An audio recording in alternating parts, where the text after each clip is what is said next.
How y'all doing? I'm Scrap Dooley. We out here at the Pride Community event right now. You know what I'm saying? With Bakura Shabazz and Nuck Harris. We had a very good time, good turnout. Everybody was here positive. You know what I'm saying? Like always, every time we come together, we have a good time. Peace to everybody. I'm Scrap Dooley, the Newport News Joker, and I'm the funniest dude around. I don't care who you is, I'm the funniest dude around. To say just a few words. And this brother here that's approaching the stage inspired me as I observed him and he was walking up. So I just want to share a few things with you. You've heard a lot of things today, and I'd like to make an appeal that we all get busy for the black community. We got to get busy for our brothers and sisters. We've got to get busy for our brothers and sisters. What do I mean by that? Mr. Boone and this brother and other people that have formal educations, we need people like you. Come here, brother. We need people like this. People whom are educated, degree, people whom have done something. We need people like you to get out of self and help some little brother, some little sister that may not have the opportunity you had, or maybe in your family, you know, because all of us are, you know, our status is not equal. We're all people. But our greatest resource is us. And for some reason, we just fail to value that resource. So I appeal that we all start helping one another in truth and in deed, not just in speech, because we need one another every day. And I want to say this about the truth. The brother said common sense. Let me tell you something. Common sense is not common. There's nothing common about common sense. Lots of people don't have it. And people will lie to you. For instance, you'll get a sniffle and you'll start coughing and everything, and they'll tell you you got a cold. But I want to tell you something. The truth is stranger sometimes than fiction. If you talk to a person in the medical field and when they tell you you have a cold, the doctor will tell you there's something wrong with you. What we need to do is we need to get your temperature down. They're not trying to get it up. It's already up. They're trying to get it down. But we call it a cold. It's actually a warm. Because you're actually overheating just like the radiator in your car. And then finally, and I'm going to sit down. I'm going to shut my mouth. But I'm going to say this. We all are interconnected. If they come for you tonight and I fail to stand up for you, then when they come for me in the morning, there's no need in me crying. We have got to stand for those who cannot stand. We've got to speak for those who don't have a voice. We've got to be strong for those whom are weak. We've got to have vision for those who don't have sight. And here we are in 2014, and the late Reverend Dr. Martin Luther King Jr. passed some 40 years ago. And he had a great impact upon us. Yes, he did. But it is a sad statement to say we don't have someone that could replace that kernel of truth in this day and time.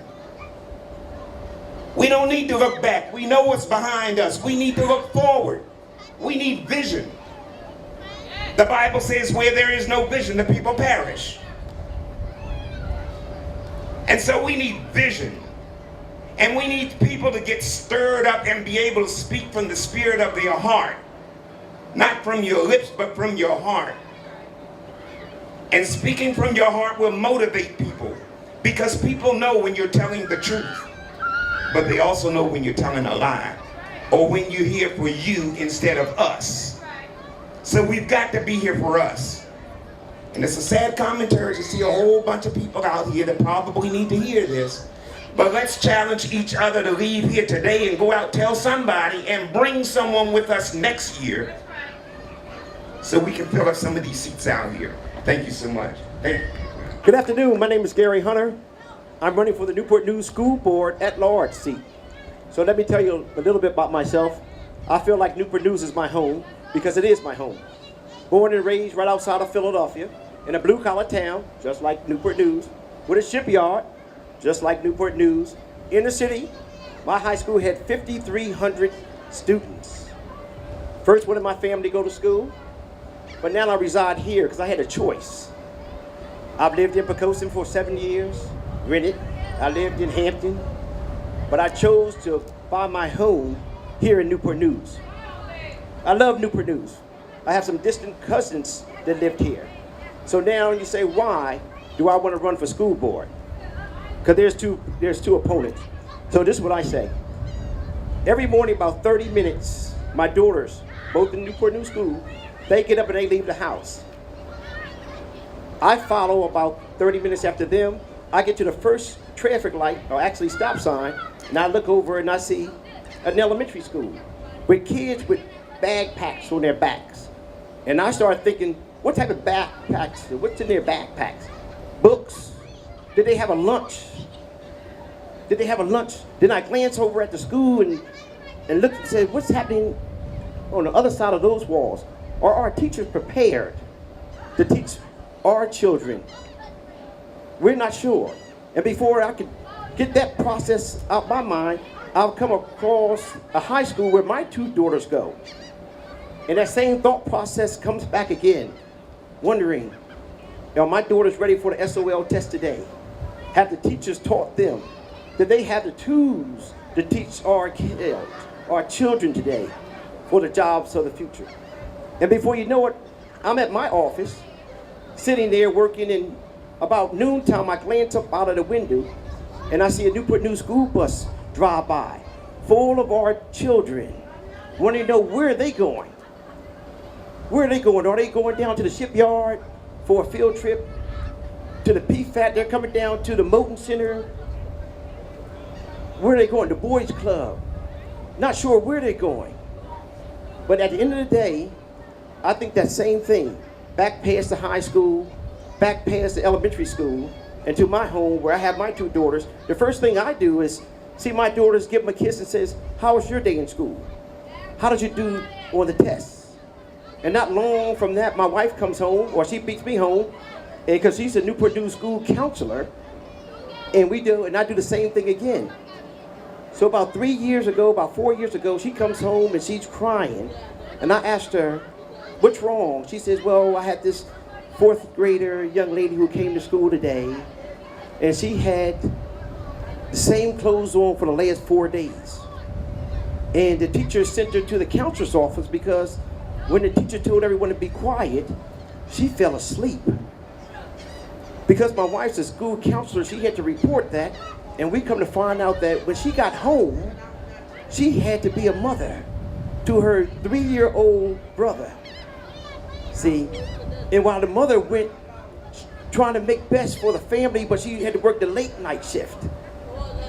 So her mother got home just enough of time to get her up, to send her back off to school with no food, no change of clothes. And then we asked, why doesn't this young lady learn? Because she can't learn, because we need the whole community to get involved. So I feel this. Now, one of my opponents could say that. I'm an invested parent. I live it every day. I hear my wife talk about it. I see it from my daughters. And not only that, I'm a community leader. I've been a member of many of the boards, Economic Development Board. I'm currently one of the commissioners of the Newport News Redevelopment Housing Authority. I spent 8 years on the Economic Development Board. And I know there was a lot of screaming, especially from this end, that we're not doing anything down here, but I'm glad it's coming. You know, because we do need jobs. We do need jobs because jobs are associated with education. And so not everybody is going to go to college. So we need to steer another program for that young man or that young lady who knows that they're not going to go to college. They may be a plumber or electrician. I'm in finance, 31 years. Langley Fellow Credit Union, the first black male they ever hired. First black vice president, and I'm still there 31 years, so I'm kind of an oddity to have been at a job for that long. And my wife is the same way. She's been teaching in the school system for over 30 years. So we're a real oddity in this today for two individuals who have gone to school and got degrees and things of that sort to stay put. But that's the way I grew up. And so what I want to do on the school board is give back, like I do now with my fraternity. We mentor young men, young boys, 8 years old to 18 years old. Teach them how to say yes, sir, and yes, ma'am. How to tie a tie, how to pull their pants up, how to be on time. Because education is more than about the books. It's about real life. And I don't think we've had that yet. I know Carlton has done a fantastic job, and I just want to enhance that. See, I'm not trying to change the school board. All I want to do is enhance. Young ladies, we don't go to the plastic surgeon to get your face changed. You just want to get an enhancement. And that's what I want to do. I want to go to the barbershop, not to change myself. I don't want to enhance my look today. And so what we want to do is also enhance the children's education. We want to make sure that if it doesn't improve what I promise you, that every decision that I make will be funneled through a prism that does it enhance and it improve the educational opportunities for all children, not just for my daughters, for your daughter, your son, your neighbor's son, your niece, your nephew, the neighbor around the corner.